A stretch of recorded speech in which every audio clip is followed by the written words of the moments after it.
দীঘা আমাদের সবার প্রিয় এক সমুদ্র শহর। তবে এবার দীঘা যেন হয়ে উঠল এক পবিত্র তীর্থক্ষেত্র। কারণ এই বছর 2025-এ প্রথমবারের মতো দীঘার জগন্নাথ মন্দিরে উদযাপন করা হবে রথযাত্রার এক অনন্য ইতিহাসের সাক্ষী হয়ে উঠল এই শহর। আর আমি সেই মুহূর্তের শরিক হতেই পৌঁছে গেলাম দীঘার বুকে। বন্ধুরা, এখানে আপনারা দেখতে পাবেন বাঁশের ব্যারিকেড করা হয়েছে আর রাস্তাটা পুরো পরিষ্কার করা হয়েছে। আর ওই হচ্ছে জগন্নাথ দেবের মাসির বাড়ির দুয়ার, অর্থাৎ রথটা কিন্তু টেনে এই দিকেই নিয়ে আসা হবে। আর দেখতে পাচ্ছি চারিদিকে সিকিউরিটি পুরো হাই, অর্থাৎ যেদিকেই চোখ যায় সেদিকেই কিন্তু পুলিশ, সিভিক ভলেন্টিয়ার সবাই কিন্তু রয়েছে। আর এই হচ্ছে মাসির বাড়ির গেট, আর দুই ধারে জলের ব্যবস্থা রয়েছে। আর এই রাস্তা বরাবর সোজা আমরা এখন যাচ্ছি মন্দিরের পথে।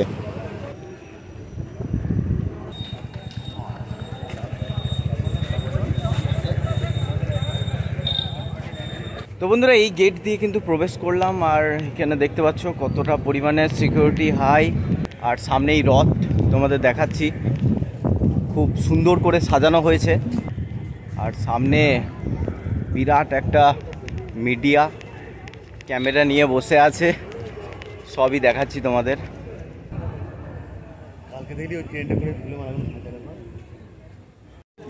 তো বন্ধুরা, দেখতেই পাচ্ছেন আমার সামনে এই হচ্ছে দীঘার এবছরের রথ। পরপর 3টে রথ আপনারা দেখতে পাচ্ছেন। আর পিছনে হচ্ছে জগন্নাথ মন্দির, এবছর প্রথম এই রথযাত্রা। আর এই সামনে দেখতে পাচ্ছেন দড়ি, এটা দিয়েই কিন্তু রথযাত্রার শুভারম্ভ হবে, রথ টানা হবে। আর চারিদিকে দেখতে পাচ্ছেন কতটা পরিমাণে পুলিশ রয়েছে, প্রশাসন রয়েছে। আর ওইখানে সব মিডিয়া লোকেরা রয়েছে। আর কত সুন্দর করে সাজানো হয়েছে এই যে মন্দির ঢোকার প্রধান দ্বারটি, সেটা একবার লক্ষ্য করুন। আর বন্ধুরা, এই হচ্ছে এবছর দীঘার রথ, প্রথম বছর, অর্থাৎ এই 2025-এর প্রথম রথযাত্রা সাক্ষী হতেই কিন্তু আমরা চলে এসেছি দীঘাতে। আর এই হচ্ছে দীঘার রথ, পরপর 3টে রথ দাঁড়িয়ে রয়েছে। এই রথটি হলো ভগবান বলরাম দেবের রথ, এটি হলো দেবী সুভদ্রার রথ, আর সর্বশেষ রয়েছে জগন্নাথ দেবের রথ। প্রত্যেকটা রথকে ফুল দিয়ে অপূর্ব সুন্দরভাবে সাজানো হয়েছে। আমরা এখন অপেক্ষায় আছি কখন জগন্নাথ দেব, বলরাম দেব এবং সুভদ্রা দেবীর বিগ্রহ রথের উপর স্থাপন করা হবে। দুপুর 12:30 নাগাদ হঠাৎই কাঁসরের শব্দে গম গম করে উঠল বাতাস। অবশেষে সেই মুহূর্ত চলিয়ে এলো।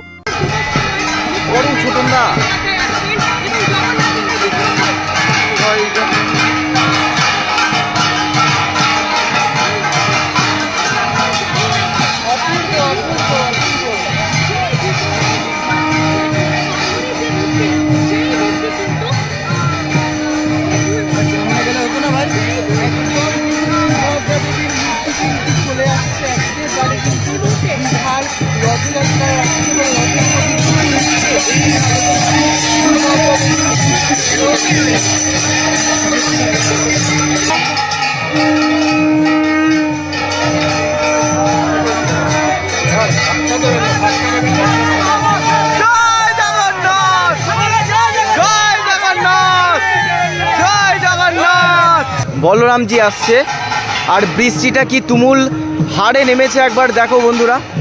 সকলেই কিন্তু ছাতা নিয়ে আমরা দাঁড়িয়ে আছি, ভিডিও করছি। আর ওই আসছে,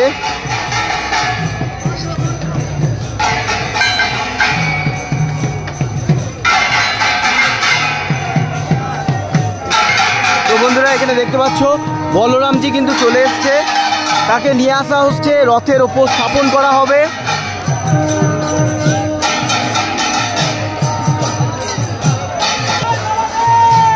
জয় জগন্নাথ, জয় জগন্নাথ, জয় জগন্নাথ,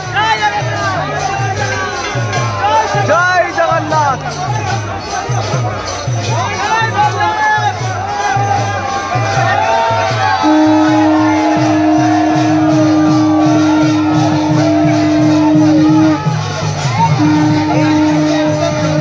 তো বন্ধুরা দেখতে পাচ্ছ বলরামজিকে কিন্তু রথের উপরে চাপানো হচ্ছে।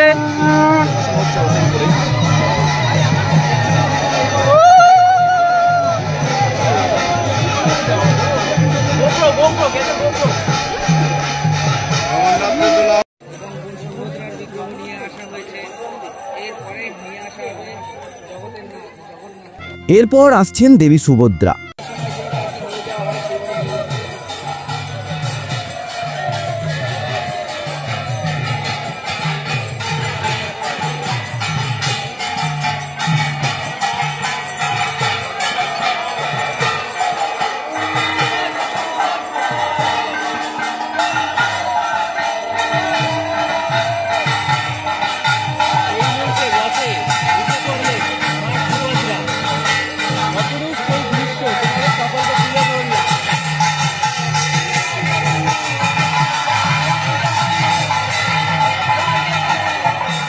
দুপুর 2:30 বাজতেই আমরা চলে এলাম রথ টানার জন্য। তো বন্ধুরা এখন হাঁটছি, আর এই যে রোডটা দেখছো, এই রোডে কিন্তু আমরা প্রবেশ করতে পারবো না, এই রাস্তা দিয়ে আমাদের থাকতে হবে। আর এই দিকে কিন্তু রথ যাবে তার মাসির বাড়ির উদ্দেশ্যে, আর খুবই সিকিউরিটি মেনটেন করা হচ্ছে। অনেক পুলিশ, হাজার হাজার পুলিশ রাজ্যের বিভিন্ন প্রান্ত থেকে এসেছে, কারণ সামনেই আমাদের রাজ্যের মুখ্যমন্ত্রী মাননীয়া মমতা ব্যানার্জি কিন্তু সামনেই আছে, তোমাদের গিয়ে দেখাচ্ছি। তো বন্ধুরা দেখতেই পাচ্ছ বাসের দুই ধারে কিন্তু মানুষ জড়ো হচ্ছে এই রথ দেখার জন্য, দেখতেই পাচ্ছ। আর বন্ধুরা প্রত্যেকটা জায়গায় এরকম ওয়াটার কাউন্টার করা আছে, যেখান থেকে বিনামূল্যে আপনারা জল পান করতে পারবেন। অর্থাৎ যে হিউজ ক্রাউড, হাজার হাজার মানুষ আসার আশঙ্কা ছিল, সেটার জন্যই এই ব্যবস্থা। বাসের ব্যারিকেডের বাইরে সাধারণ মানুষ দাঁড়িয়ে রথ টানবে এবং প্রধান রাস্তা দিয়ে প্রশাসন সহ মন্ত্রী, পুরোহিত এবং আরও মন্দিরের সঙ্গে যুক্ত মানুষেরা রথ টানবেন। ওই দূরে দেখা যায় রথ, আমরা এখান থেকে দাঁড়িয়েই রথ দেখব। মহিলারা লাল পাড় সাদা শাড়ি পরে লাইন দিয়ে শঙ্খ বাজিয়ে চলেছেন।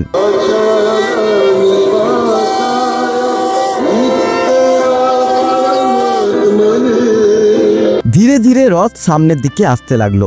কত মানুষ, কত ভক্ত, আমরা মন প্রাণ ভরে অপেক্ষা করছি কখন রথের দড়ি স্পর্শ করতে পারবো। দীঘাতে এই প্রথম বছর জগন্নাথ মন্দিরের রথযাত্রার সাক্ষী থাকতে পশ্চিমবঙ্গের বিভিন্ন জেলা সহ বিদেশের অনেক ভক্ত যোগদান করেছে এই রথযাত্রায়। এক কথায় পশ্চিমবঙ্গে দীঘায় এই রথযাত্রা যেন এক মিলন মেলা।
বন্ধুরা তোমাদেরকে দেখাচ্ছি দীঘার এই প্রথম বছর রথযাত্রা।